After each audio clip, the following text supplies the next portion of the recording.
What up, Caps? This is 18 Listens, and I'm Louie. There was no podcast last weekend, so there was no solo videos. So, coming next week, we will continue, and I'm going to be making some pork adobo for my cast. There will be a new poll today. These polls are all Caps Crew only. They happen every single week, but essentially, it is the Caps Crew membership that decides what happens on this channel.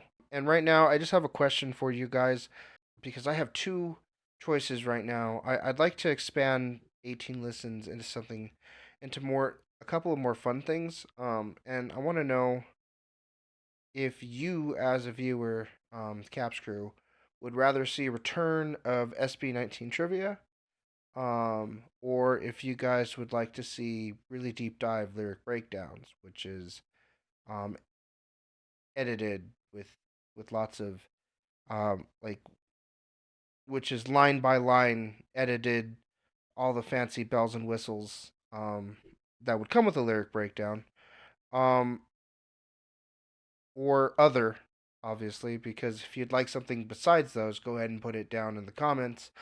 Every Tuesday, the content's going to change, and I'm not always going to have the couch with me, so I can't promise you a Street Champs reaction every single Tuesday, but I want to do something very special for my Caps Crew every single week. So, yeah, that's what the kind of the purpose of the poll is this week. Thank you so much. Again, the winner of the last poll for what I'm going to cook for the couch was pork adobo. So I'm going to be cooking that, and we'll be eating that and with some rice as we watch our next reaction, who is to Ken. We're going to be doing what nobody understands about Ken, eating pork adobo. And don't forget the final episode is going to be live. We'll be doing Josh's episode live with everybody in the chat. With Visa just dropping by SB19, it's a really, really good time to get into Filipinos who make Pinoys proud. Because in the Visa song, we talk about Rodrigo, and we talk about Dave Batista and Bruno. And there's amazing global talent that has come out of the Philippines. Manny Pacquiao is another example. And so this I'm gonna do the first one and the second one today because the first one's kind of short. It's like 12 minutes. So we'll just do the first one and the second one. It's gonna be a bit of a long video, so get comfy, Caps. We're gonna I'm excited to learn who. I honestly probably wouldn't know some of these people are Filipino, so I'll be like probably surprised with some of these. As always, thank you to Chuck for these videos. Casual Chuck will be, this video will be linked, and his channel will be linked below. I don't know if I'd be as deeply rooted in 18 without Chuck's guidance, so I really have a lot to be thankful for him for. Disclaimer of liability. All information contained in this video presented is provided for...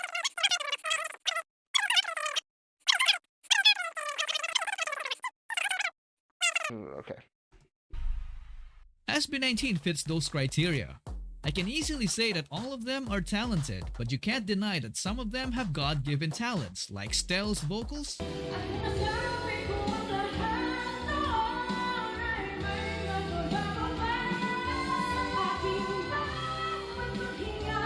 and Ken's unique low voice.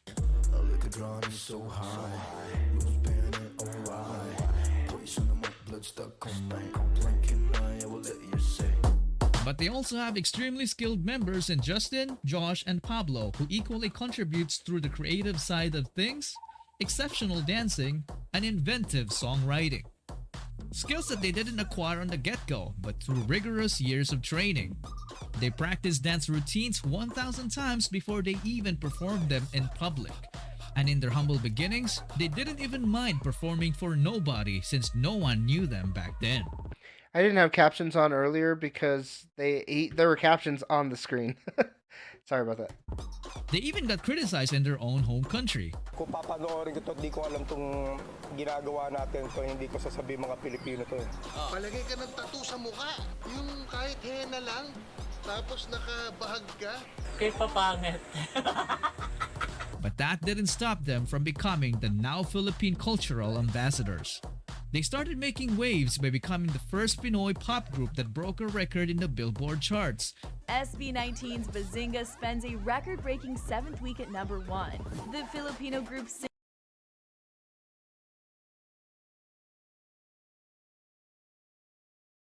Billboard Hot Trending Songs. To be above Butter is crazy, because Butter was huge.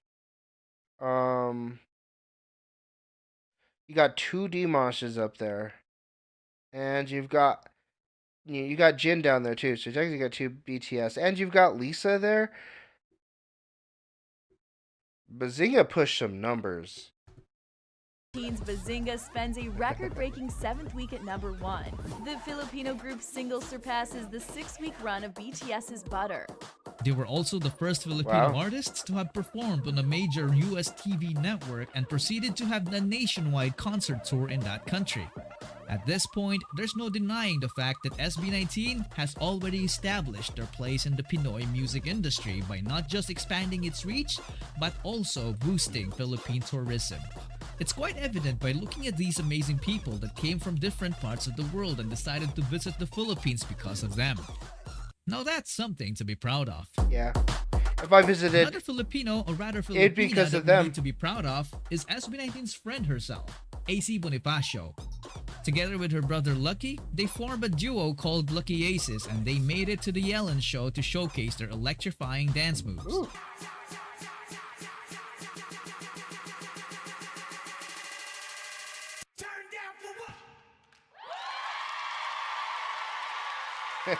Very nice. People were blown away by how good they were despite being at a very young age. This gave them the opportunity to meet and perform with the one and only Ariana Grande. If you want to, would you guys join me for Love Me Harder? Yeah! And then you guys can just do it. And I'll be like this. 'Cause if you want to...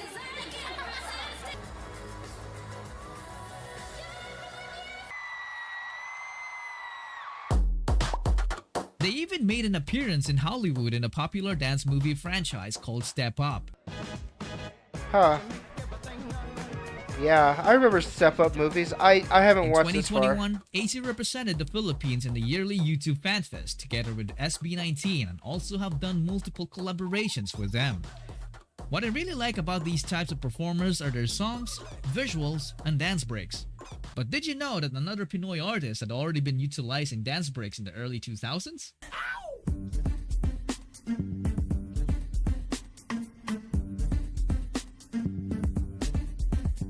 I don't know. Enter Billy Crawford. Billy Crawford. In my opinion, this dude has gotta be one of the most underrated Filipino artists ever. Barely does anyone give him the credit he deserves anymore. Most people only see him as some goofy guy with a few dance moves, but little did they know that one of his greatest achievements was being able to perform with the king of pop himself, Michael Jackson.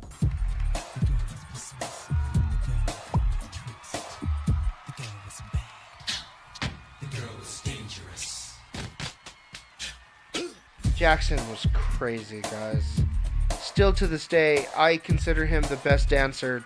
The best. He was so amazing to watch, It's so honestly. unreal thinking that they actually practiced together and even had some cool interactions. Sa floor doon, naglagay siya ng mga arcades kasi may mga schools na pinapapunta siya. Natapos ako sa school, pumunta ako doon, diretso ako, maaga pa ako. So naglalaro ako. Biglang may tumapik sa akin. Tapos gumaganon pa ako, wait.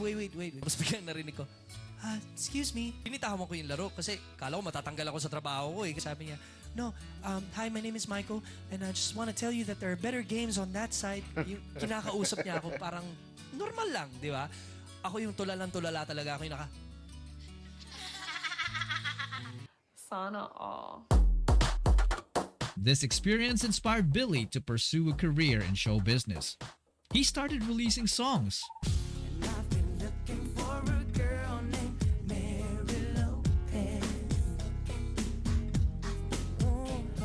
That's a Hollywood sound.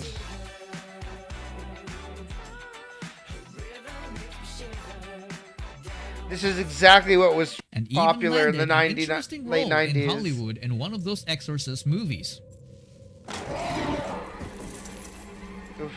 Don't ever touch me with that again, priest. And did you know that Billy actually sang the iconic Pokemon theme song in its first movie? You know, having the pleasure of singing the theme song for the movie is great. I mean, Huh. the first 10 minutes of the movie, you're going to hear it. Oh, I've heard that. Yeah, I've heard that. I've seen this movie. Yeah, I remember this intro. This man is definitely full nailed of that. achievements, and I'm not even done yet. The early 2000s was when he hit his prime with these songs.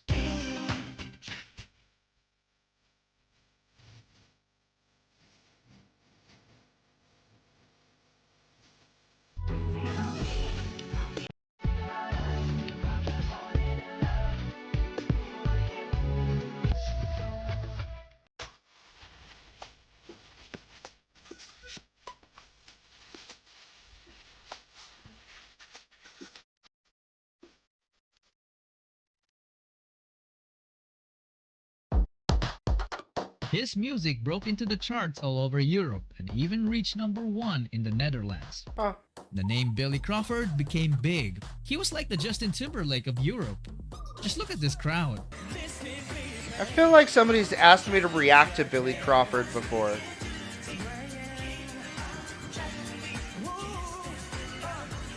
Bonjour à tout le monde, je m'appelle Billy Crawford. And most recently, he just became the champion of the latest season of Dance with the Stars in France. Oh, okay. Hey, some Stromae. L'Enfer.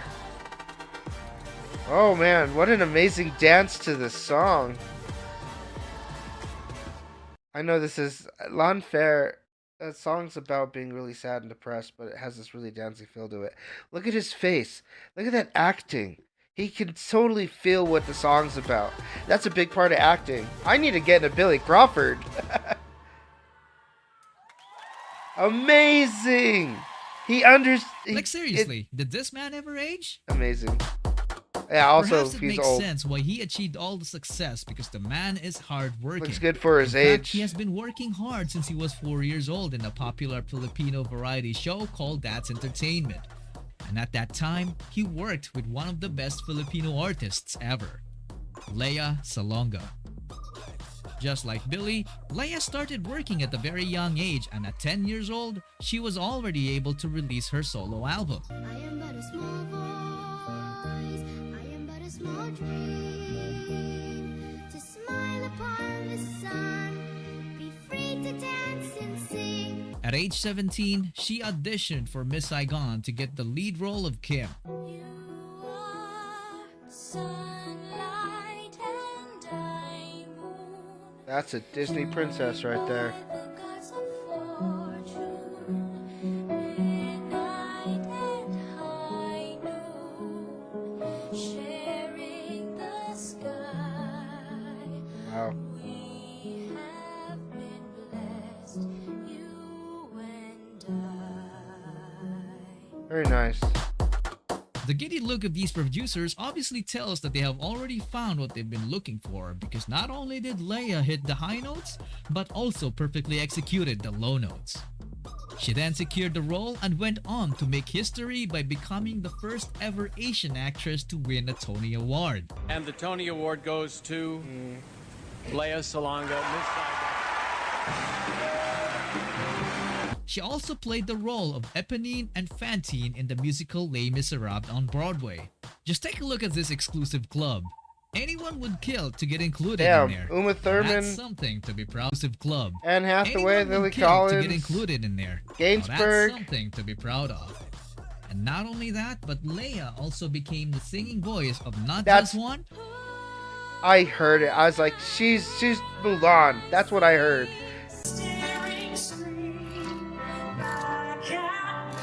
Ooh, with a but really two deep chest Disney voice. princesses. Oh, Jasmine. A whole new world, Don't you dare close your a eyes. dazzling place I never knew. Wow. Achieving such a feat is incredibly rare, so the Walt Disney Company honored her to become one of the few Disney legends. She went through discrimination in the past. Oh, they're not going to see you.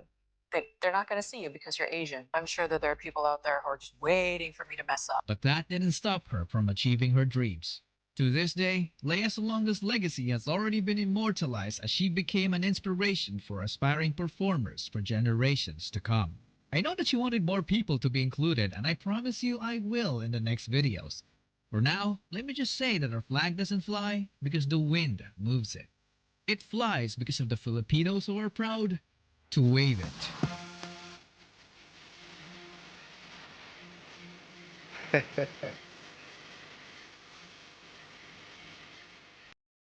I'm gonna bend you over. Yeah, there were some people obviously he didn't bring up.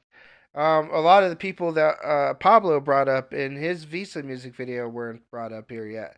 So there's still a lot to go, but I'm glad that he did this because he pointed out people that you really probably a lot of people didn't know were Filipino.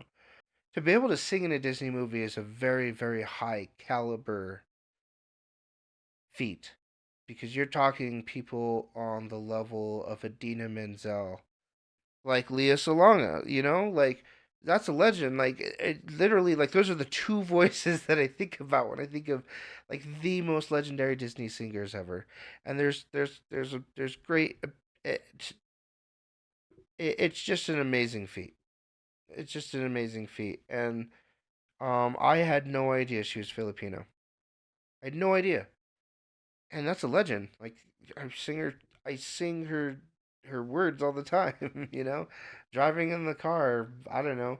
Sometimes I do a whole new world when something funny happens or something cool happens that I didn't know before. I'll just sing a whole new world. So like legend, just absolute legend. Okay, but yeah, let's get into part two. Because I think part two is like the one. If you look at the view difference, like this video blew up. So I'm excited for this one, and it's much longer. So timestamps below. I'm sure if you got here, you probably already found this. I'm gonna bend you over, Salt Poppy, and no one will stop me. You understand me? I'm the underdog, bro. You don't even know what you stepped into, bro. You don't even know. Salt Poppy, some strong words over there. KSI in the back, First like, of all, I'd like to thank God, my team, my brothers, and my dad for training me for this event, and my coach. I'd like to thank Happy Punch Promotions and Misfit Boxing, KSI, for giving me this opportunity. I'm very happy to be here. And Salt Poppy. I'd like to thank Andy Worski as well for taking this fight. Respects. Yeah, respect for that. And he can talk as much as he wants, but I let my hands do the talking in the ring, like I did. Woo! Salt Poppy, a final word? I just wish him a speedy recovery. I'm at my age in the streets. I grew up watching Manny Pacquiao. Showboating from Salt Poppy. Oh! Salt Poppy on some of the Oh! Right on the button, right on the button. Salt Poppy is the real deal. Salt Poppy making a statement with that one. Social media has been taking over the entertainment industry. It's also starting to make noise in the professional sports industry.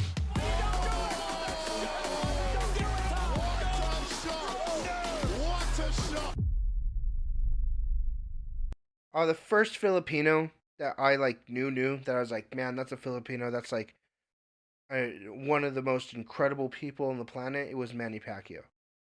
I remember just pound for pound, he just had this hard hitting punch, man, and he was talented and he was tough, and he was technical, and he was multifaceted. And so the first person who I think of or thought of, especially way before SB19 or I heard anything about SB19, because SB19 really opened my door into the Filipino culture. SB19 really opened my door into the Filipino world. But the person who put Filipinos and the Philippines on my map and on my radar was Manny Pacquiao. So I'm excited for this, and I think it was cool watching a Filipino show off his Manny Pacquiao pride in boxing. That was really cool. disclaimer of liability. We already read it. At a first glance, anyone could easily assume that this guy's only talents are watching anime and playing video games. This chubby Filipino dude is a living proof that muscles alone don't win fights, but real talent and skill. Meet Nathaniel Bustamante, aka Salt Papi. He was born and raised in Candelaria, Quezon. At age 14, he moved to the UK with his family for better opportunities in life. He loved boxing ever since he was a kid because of Manny Pacquiao. He used to engage in street fights for fun in some of his vlogs, which are actually entertaining to watch, but he never really trained seriously. He worked as a nurse in a mental health institution for 5 years until he struck gold when his fake run challenge on TikTok went viral. He's the one who started the fake run. And it didn't stop there because he became even more popular when he started uploading videos of And people himself still do pouring the salt fake run. in the most ridiculous ways you could ever imagine. Okay. Oh. Nice. This is when he earned his infamous nickname. He made his boxing debut in March of 2022 when he was given the opportunity to match up against the English YouTuber Halal Ham. Days before the fight, Salt Papi's opponent couldn't stop talking smack. You think you're better than boxing than me? Bastard, shut up! I'm going to send your Filipino butt to China. Bastard, shut up! But come fight night, he made Halal regret everything he said. Oh, lovely lean counter. He's definitely I want to see this guy fight again. The internet took notice because it was 3 full rounds of humiliation. Salt Papi! And he's delivered emphatically. What an entertaining performance. But at this point, Salt Papi was only seen as some chubby guy who beat another chubby guy, so he got matched up against a Twitch streamer who was more fit and more arrogant than the first one. I'm not coming in here to like have. Okay, so the tail of the tape. We've got Salt Papi on the left and Andy Worski on the right. An age difference of 6 years. So Andy's 6 years older. That gives the advantage to Salt Papi, who's closer to his prime. They're both 5'10", but there's only 1 pound of difference between them, and Salt Papi has a higher reach. It's interesting because Salt Papi essentially muscle weighs more than fat. So you need more muscle than fat to basically hit the same weight, which means he's going against somebody, I guess, much more fit. But like again, like he's not that chubby. Like he's a little chubby, but like 180 pounds at 5'10". I mean, either way, Worski is going to come in much more cut and much more fit, and probably should have more stamina. The thing is about boxers, and a little background about me, I boxed. I love boxing. There are good fighters out there who are really talented, and then there are some that really had to learn the hard way. And what I mean by learning the hard way is they really sat down and they watched the tapes. They watched feet movements, they watched head movements, they practiced them, they learned them. They sparred with people who were going to help them find those weaknesses, and then they, all the strength and conditioning and all, that's all on you. But like, if you really want to learn how to fight, you've got to get somebody who's going to help you find those gaps, find those weaknesses. And he watched Manny Pacquiao, probably the swagger, the head movements, the speed, some of the combos that he had, and he internalized them. And so like, at this point, when you have two people that are 5'10" and 180 pounds, they are all going to be dangerous. Somebody who idolized Manny Pacquiao is going to be deadly at this size. And more arrogant than the first one. I'm not coming in here to like have fun. I'm coming in here to murder you, bro. And that's what I'm gonna do, bro. Is there an element of surprise that you're worried about with Andy, right? We haven't seen a lot from him. I've lost 10 kg for this fight. I feel more conditioned. I'm gonna take him out in first round. Oh yeah? Really? First round? All right, Salt Papi in the black. How about Salt Papi the southpaw, a la Manny Pacquiao from the Philippines? Salt Papi has some of the best hands.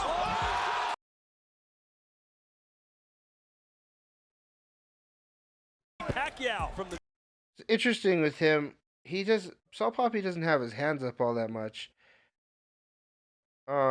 which is usually kind of at your detriment, but he's also keeping his distance. He also does have that 2-inch reach advantage. But you can see clearly here, like, this is the whole ring, right? This is half of the ring. This would be his half. That would be his half. Look at how much he pushed him in here. Look at how much dominance he has of this ring. This man is stuck in this little corner because the dominance of Salt Poppy has him here. Philippines. Salt Poppy has some of the best. And the second he put his hands down, there's that 3-hit combo right to the face, and it's over.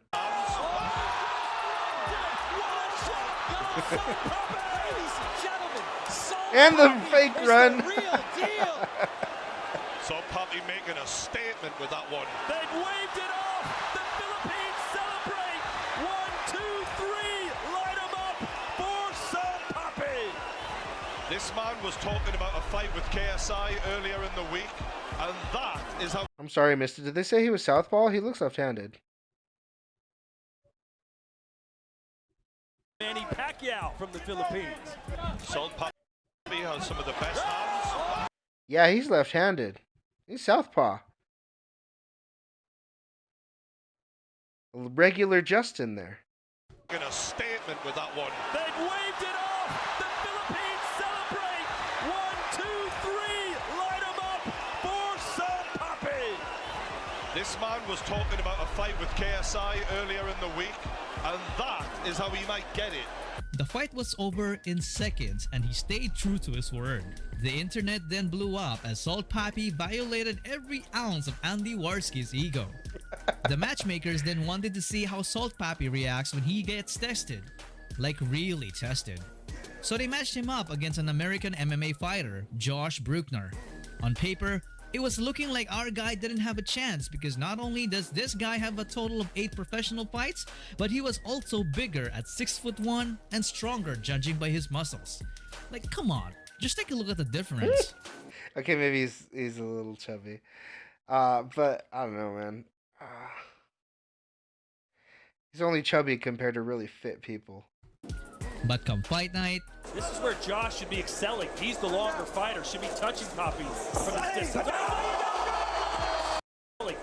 Again, look at this. So you got this basically 50-50, but look, he's standing very defensively with his foot in front of him, like he just keeps wanting to lean back. The second he sidesteps, he puts his hands down and he gets hit in the face. People who are boxers are going to tear you apart. I don't care if you did MMA. The boxing ring, the rules are different. You're kind of stuck in a hands versus hands. You don't get a lot of the same escapes that you would in MMA. You don't get to take people down. You don't get to wrestle with them. You don't get to try different fighting styles. You really have to just throw hands, and it's harder when you have that one restriction. The longer fighter should be touching Poppy from the distance.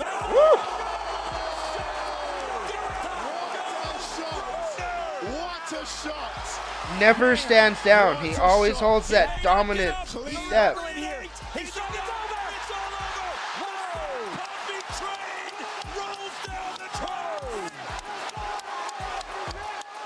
That was a Manny Pacquiao left hand. Stepped inside the guard. You don't see that a lot. And taking advantage of the inside lane and popping him. You know what it is? It's the never stand down mentality. Most people would punch and duck and dive and try and get out of there. He just stood his ground and he did not give up an inch. And that's a lot of the dominant strategy of Manny Pacquiao. You could not push him back. If you were going to get close, you were going to get these hands. He's okay fighting you an inch apart. He's okay fighting you face to face. You know, a lot of people are really uncomfortable with that. But he's not uncomfortable. Especially because he's shorter than his opponent. It's harder to punch down. You know, he's got an advantage right up in your face. You're not going to push him back, and he's always going to be pushing you back. And if you try and get aggressive on him, he's going to knock you out. That's what Manny Pacquiao did. That's the same exact punch Manny Pacquiao did. That was a Manny Pacquiao left hand. Stepped inside the guard. You don't see that a lot. And taking advantage of the inside lane and popping him. this was the fight when Salt Poppy gained the respect of everybody, even the pros. Who are the top 3 creator boxers right now? Salt Poppy. Yes. One? Yes. One? Salt Poppy 1? Yes. technically wise, and like he seems like he understands boxing at a higher level. So I would say Saul Poppy, technically. Also well deserved. He is so. Yeah, that's the thing. He's going against other influencers who are not boxers and an MMA fighter who's not a boxer. I'm not saying that he's gonna step into the ring and like trash other boxers because they understand boxing at the same high level as him and they have more stamina. But like, yeah, against all these influencers, Saul Poppy's just in the little bit I've seen of him is already way above him. Just his stance, his form, um his timing, his tenacity, man. Yeah. At a higher level, so I would say Saul Poppy, technically. Also well deserved. He is so entertaining, so good, so sexy. He just seems like he gets everything. And he's understanding it, and I think he's gonna get better. This win catapulted him into the top 5 pound-for-pound influencer boxing rankings, along with big names such as KSI and Jake Paul. Heck, some of them are even scared of him now. Now, I'm just training against orthodox fighters now. So no more southpaws. You know, people want me to fight Saul Poppy. It's not happening. That's another thing I pointed it out earlier, the southpaw, man. Like, it's hard to fight a southpaw as a right-handed boxer because you're always fighting right-handers. And then somebody comes and basically has the exact opposite. Southpaws go far in boxing because of southpaws go pretty far in boxing because it's hard to defend against, and it's just a natural way that they fight. I'm a southpaw. I'm a southpaw, so I know. I've been left-handed my whole life. The only thing I play right-handed is my guitar. Against orthodox fighters now. So no more southpaws. You know, people want me to fight Saul Poppy. It's not happening. Okay. I need to fight Jake Paul. I can't get distracted now. No. Man, it low-key feels good when people fear us. Another Filipino who should be feared is Dave Bautista.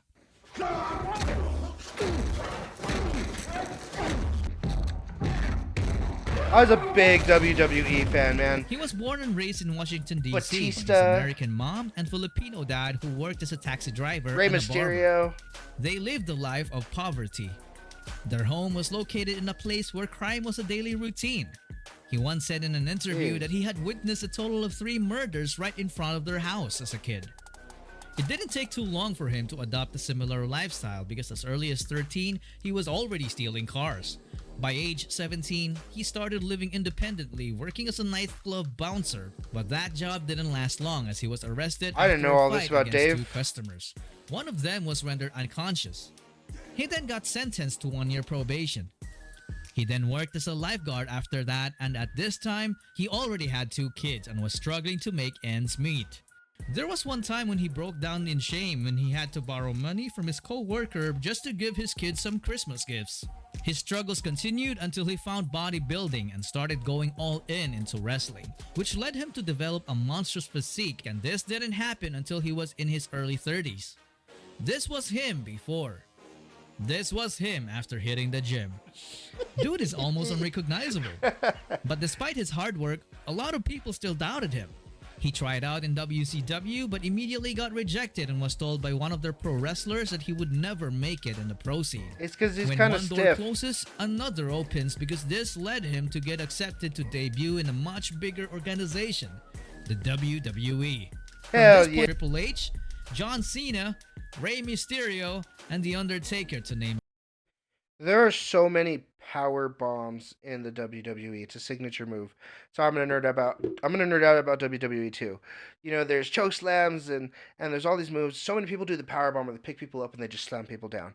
But only freaking Batista had the Batista bomb. The Batista bomb was the same thing, but it was just more animalistic and more beast-like. He's a freaking beast in the ring, and I loved Dave. He was literally like, here's my top 5. You know, Eddie Guerrero was number 1, and then Undertaker was number 2, and then like in there would be Shawn Michaels and Dave Batista. Man, I loved watching him. He was like watching him against John Cena was so incredible. This match was crazy. Tag team with John Cena was incredible. Triple H's fights were incredible. He carried WWE for a while. tag team and world title belts and was able to share the ring with legendary wrestlers like Triple H, John Cena, Rey Mysterio, and The Undertaker, to name a few. This line of profession is very dangerous. So injuries weren't a stranger to him. So he decided to, but not for long, because he was able to secure a role in the Marvel Cinematic Universe. Where is Gamora? Yeah, I'll do you one better. Who's Gamora? I'll do you one better. Why is Gamora? After the Guardians of the Galaxy, Bautista appeared in multiple highly rated movies such as Blade Runner 2049, Dune, Endgame, Knock at the Cabin, and more. What I like about this dude is he never forgot about his heritage. He's a loud and proud Filipino. He is so proud that he got a total of 3 tattoos representing his Filipino roots. I was always really just taught to be proud of my heritage. My mom's Greek, my dad's Filipino. Always very proud of my roots, and I display it on my body. A Filipino flag and a Greek flag, and also another Filipino flag and another Filipino sun. Now that's something to be proud of. Another big dude who is a very proud Filipino is Brandon Vera. He was born and raised in Norfolk, Virginia, but he also spent some of his childhood in Tagkawayan, Quezon, under the care of his Filipino dad and stepmom, which explains his fluent Tagalog. Nakakatuwa si Brandon, no? Diba? Pinoy na Pinoy, ang galing managalog. Mas magaling ka pang managalog sa mga Pilipinong nakatira sa Pilipinas. Nahihirapan pa minsan. Minsan mga ibang words. Yung May malalim. ibang words. Oo, pero diretso, hindi bulol. Diba? Thank you. Taga saan ang pamilya mo rito sa Pilipinas? Tagkawayan, Quezon. And si Ma'am galing Batangas. He even knows a lot about Philippine history. Marami ka bang alam sa Pilipinas? A lot. My favorite one is the barong. Yung barong Tagalog, pambansang kasuotan ng mga lalaki. Oo nga. Anong alam mo sa barong? That's a slick Saan outfit. galing yan? Bakit? That's a slick Bakit? outfit. Galing ang barong? I like that. Saan ba galing ang barong? So, the history of the barong is I was told when the Spanish colonized the Philippines, they tried to make us wear clothes. Kasi, di ba, we were savages, not wearing clothes. So, pinusutan ng damit. And then, laging tago yung mga weapons ng mga Pilipino. Nagtatago sila ng mga sandata. Okay. I guess the way that they fixed the problem was they came up with a shirt that was see-through. The barong, Tagalog. Para makita nila kung may tinatago o may daladalang sandata yung mga Pilipino, ang pinasuot nilang damit, yung kita yung loob. The tattoo on his back is also noticeable. The letters are an ancient Filipino writing system called Baybayin, which reads Mundo, Hangin, Apoy, and Tubig. 4 elements. A la Pinoy avatar. Anyway, he excelled in wrestling in his high school days, which Chuck's earned him so a funny, 4-year guys. athletic scholarship I like at Chuck's Old humor. Dominion University. But he would later drop out as he wanted to focus only on wrestling. He enlisted in the U.S. Air Force and joined the wrestling team, but his career would be cut short because he would suffer multiple torn ligaments in his right elbow. This got him medically discharged by the Army. Nothing seems to be working in Brandon's favor, but he never gave up. He rehabbed his elbow on his own until he was strong enough to enter the Grappler's Quest submission wrestling competitions. He didn't have a coach or a trainer, so this caught the attention of Lloyd Irvin, a Brazilian Jiu-Jitsu black belt and coach, who invited him to train with his MMA school. He later then turned pro and went on to have an 8-fight winning streak while finishing most of his opponents with his signature kicks and devastating knees. Ty Clinch, watch the knees. That one hurt him. Amir was shaken, and it could be over quickly. Though he didn't quite reach the goal to become a champion in the UFC, he did become one in ONE FC in a brutal fashion by finishing all of his opponents. No, he's out. That's a TKO. Rev. Well, that's kind of a low blow. He deserved that kind of.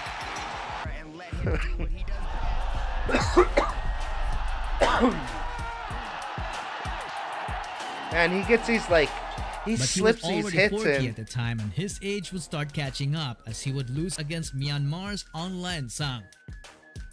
In the present day, Brandon Vera had already retired and moved to the Philippines permanently. He also built his own gym called the Alliance Training Center PH to help train more young Filipino MMA talents. And speaking of talent, especially in combat sports, who would ever forget to mention Manny Pacquiao? He avoided no one. He's a throwback. He's like the old days when people fought the very best. Historically great fighter. if you've seen Rocky Balboa and the toughness of Rocky Balboa and just how he fought anybody and everybody, like Manny Pacquiao is almost greater than the fictional version of what a Manny Pacquiao would be. He's incredible. People fought the very best. Historically great fighter. He also has a case for greatest fighter, pound for pound, who ever lived. That's too much power, too much heart. The fighting pride of the Philippines, Manny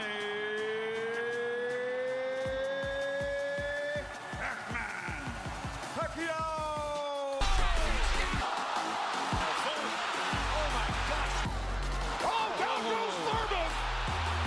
And let me tell you, that was just a quick punch. Every time he fights, the country's crime rate drops to 0%. He's a master not only inside, but also outside the ring. Manny, you have something very kind to say about us, Yeah, to I the people have of the Philippines. Okay, hello Philippines. Itong mga kasama ko, hindi sila nakakaintindi ng Tagalog at akala nila pinupuri ko sila. Pero sila ay hindi nakakaintindi kaya pwede natin silang ibinta. Kaya mga kababayan, ito wala to, hindi nakakaintindi. So, That's money, Pete. That's thank you. extremely Very moving. yes, We're yes. moved. Yeah. Thanks so much. Okay, thank you. We like Thank that. you. Everyone loved Manny, even the biggest celebrities. But before gaining all that fame, he had to go through a lot of pain because he That's was so born and funny. raised in General Santos at the time of poverty and war. At age 5, he'd already seen dead and decapitated bodies. Military and rebel shootouts would happen just a few meters away from their home, so his family had no choice but to leave and settle in a nearby province called Sarangani. Manny's dad was barely there for them, so his uncle played the role of a father figure. He started training Manny how to box and also taught him how to fish at a very young age to survive. He joined several amateur boxing competitions and dominated all of them, but he wasn't earning enough because most of what he got was just a bunch of trophies and medals. Life was too hard that it came to a point that Manny's dad butchered their own dog just to have food on the table. This was Manny's wake-up call, so at age 16, he traveled alone to the city of Manila to become a pro boxer without letting his mom know because he knew she wouldn't allow him back then. He made the gym his home and slept in the ring every night. In Manny's first professional fight, he had to lie about his age just to get in. He was a malnourished kid, so he put heavy objects in his pocket just to make it into the flyweight division, which explains why he looked significantly smaller than his opponents in his early fights. But despite the handicap, he still went on to dominate and clean up the whole flyweight division, gaining him a world title belt in the process.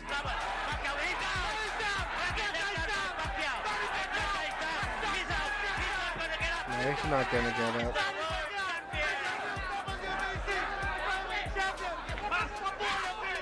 In spite of this achievement, Manny was still relatively unknown to the world. Nobody knew him to the point that the announcers couldn't even read his name properly. Tail of the tape, Relishanola Ledwaba against Manny Pacquiao. I'll get it right, Pacquiao. But Manny's anonymity would only last until this very night. Boom! He took this fight on only 2 weeks' notice, and he is banging Ledwaba. This is a Rocky Balboa story, guys. And now he's got Ledwaba bleeding badly.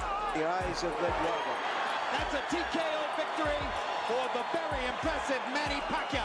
I frankly had never heard of him, but I've seen and heard of him now. And you want to see him again. I want to see him again. He would then beat everyone in bantamweight, so he had to move up to featherweight, where he would earn the nickname Pac-Man, as he would devour most of the Mexican monsters in the division. Yeah. And down he goes. Solid left hand shot by Pacquiao. It came to a point that nobody in the featherweight division, even the lightweight division, was willing to fight him. Not even the prime Mayweather. Did Floyd duck Manny Pacquiao? Yes. I have to believe that Floyd is ducking. So Manny was forced to move up to 2 weight classes. Manny had to face his idol himself, Oscar de la Hoya. Their size difference was so noticeable that Manny's countrymen got worried about him. There was even a bill that was passed just to stop the fight from happening. The objective is to protect the pride of our nation. No. Protect him from a possible debacle.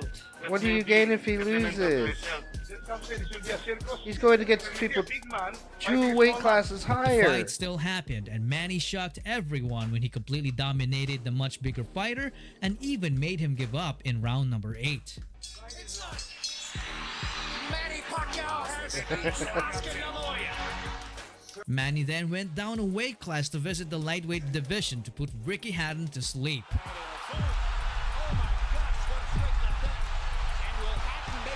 Yes. Then moved back up to welterweight and proceeded to go on a rampage against bigger opponents. One notable victim was Antonio Margarito, who was arguably the biggest fighter Manny ever faced. What made this matchup interesting was the drama leading up to the fight because Margarito was so arrogant and insulted Manny in multiple ways. Julian, who's gonna win? Pacquiao or Margarito? Margarito. Yeah. All right. Yeah. Who's that? Margarito. No, this guy. Es puto Pacquiao. Así es, pendejo. But just like Salt Papi, Manny did all the talking with his. Pero, can what? Can what now? 120 to 8. Didn't win a single round. Didn't win a single round. A vicious beatdown to remember. His 5th consecutive conquest of a significantly bigger man. Manny Pacquiao's career is definitely full of interesting fights, but it would take hours if I had to share all of them. For now, let me just give you a perspective on the magnitude of his achievements. Manny is the only 8-weight division world champion, and he has held a total of 13 world titles across all of them. This is a feat no boxer has ever done before. He made it into the boxing world fighting bigger guys. It'll never happen again. Fighting even bigger guys. He was the people's David against the world's Goliaths. And because of his legacy, he became an inspiration to many aspiring young athletes. And one of them was surprisingly a young woman, Heidelin Diaz. She was only 9 when she got introduced to weightlifting by her cousins, as they used to haul wood, which is a common thing in the provinces to gain extra money. She liked it instantly as she discovered that she was actually stronger than her cousins, who turned out to be boys. They also lived a life of poverty as her parents struggled to make ends meet.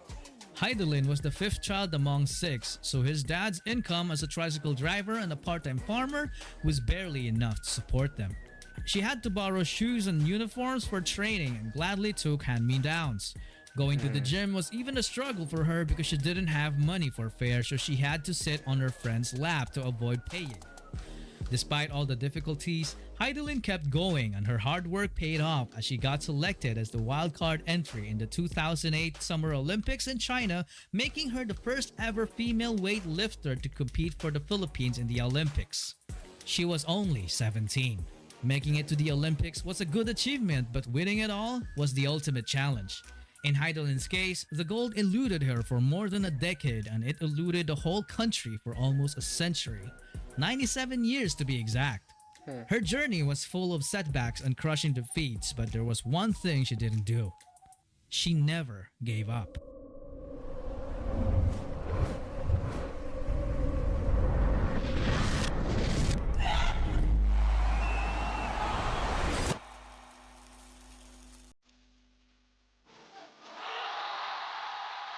Yeah.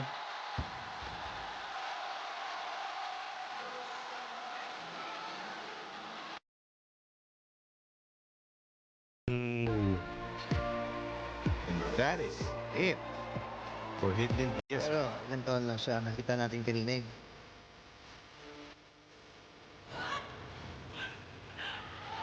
It doesn't matter. He's not going to gain her any positions. It's not going to mean anything. After winning silver in Rio, Heidelin didn't get contented, so she kept training for the 2020 Olympics. She trained in Malaysia to prepare, but the pandemic happened. Her team got stranded in Malaysia for almost 2 years without training gym access or equipment. But instead of doing nothing, she kept training by using improvised tools such as heavy bags and water bottles. There was a point when they ran out of money and had to ask for financial help on social media. which led to her getting bashed by some fans. But Heidelin didn't let it get in her head and instead kept training. In the final moments of the competition, China set a to become Olympic champion.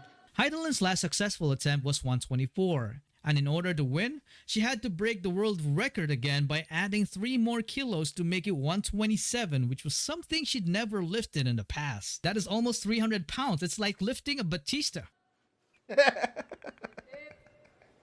He's so Ever funny. Olympic gold medal. Ladies and gentlemen, Oh, they cut it for copyright. Philippines. Because, we are not known for our physical gifts. We are not the tallest people in the world. We are not the strongest either. Sometimes we lose, badly, but we never see it as a disadvantage. We see it as a challenge to claim victory by improving our skills and talents even farther. We are Filipinos. We are a proud race. Sometimes it makes me wonder, why are we always so proud? Well, the answer is simple. Because we believe that our country's heart and soul are its people.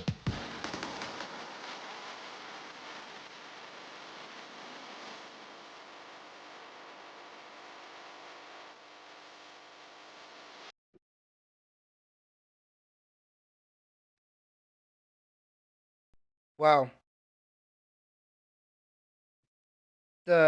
I didn't know there was such a dominant culture and athletes there. So it seems like he's spotlighting each one of these on a certain like demographic of people. So like maybe athletes was this one. Maybe he'll focus singers, actors on another one. I don't know. It looks like for the fourth one he's focusing on famous Filipinos.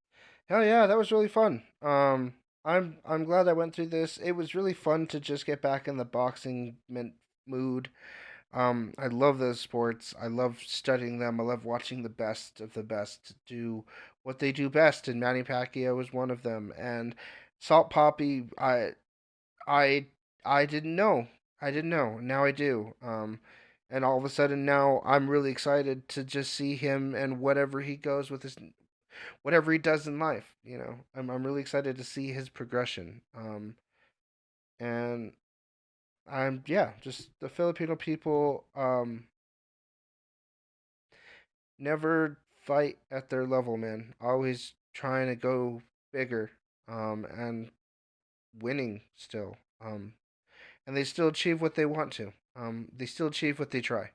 Even if rarely do they never back down. That's amazing. Um, they never back down, and I get that. I really respect that. All right, guys, that's the end of this video. Thank you so much. Nuclear reactors are back next week. Please check out the poll. Please consider joining the Caps crew if you made it this far. That's who's going across the screen right now. Thank you so much, and I'll see you on Friday.